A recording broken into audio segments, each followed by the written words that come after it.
السلام علیکم ورحمۃ اللہ وبرکاتہ۔ اعوذ باللہ من الشیطان الرجیم،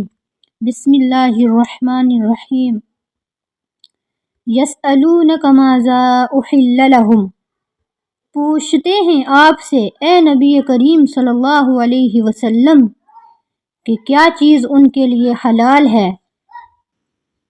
قل احل لکم الطیبات،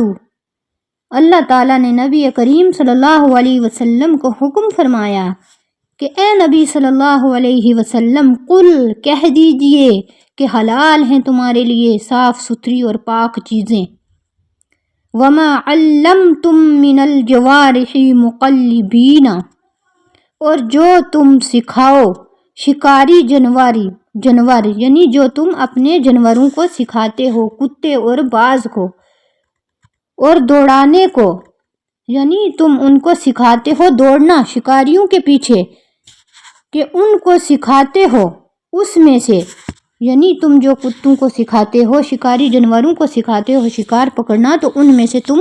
کھا سکتے ہو۔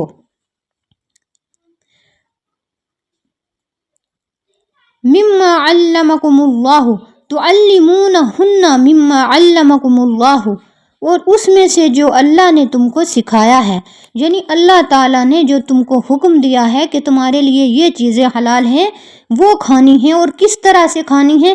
کبھی کبھی حلال چیز بھی حرام ہو جاتی ہے، کیونکہ وہ چیز حلال چیز جب مر گئی تو وہ اس کا کھانا حرام ہے، مردار کا کھانا حرام ہے، اس لیے اللہ تعالیٰ نے پیچھے بتلا دیا کہ کون جانور اور کس طرح کھانا جائز ہے۔ فَكُلُوا مِمَّا أَمْسَكْنَا عَلَيْكُمْ، آگے فرمایا کھاؤ اس میں سے جو پکڑ رکھیں تمہارے واسطے، یعنی جو تمہارے لیے پکڑ کے لائیں تمہارے شکاری کتے اور تمہارے باز، جس کو تم نے سکھایا ہے شکار کرنا، تو وہ تمہارے لیے پکڑ کے لائیں، وہ تم کھا سکتے ہو۔ وَاذْكُرُوا اسْمَ اللَّهِ عَلَيْهِ، آگے اللہ تعالیٰ نے اس کے اوپر یہ قید بھی لگا دی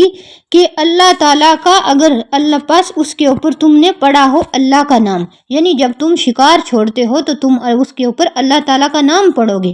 تو اگر تم نے اس پہ اللہ کا نام پڑھا ہے تو تمہارے لیے جائز ہے۔ وَاتَّقُوا اللَّهَ لَعَلَّكُمْ، وَاتَّقُوا اللَّهَ، اور ڈرتے رہو اللہ تعالیٰ سے، إِنَّ اللَّهَ سَرِيعُ الْحِسَابِ، بے شک اللہ تعالیٰ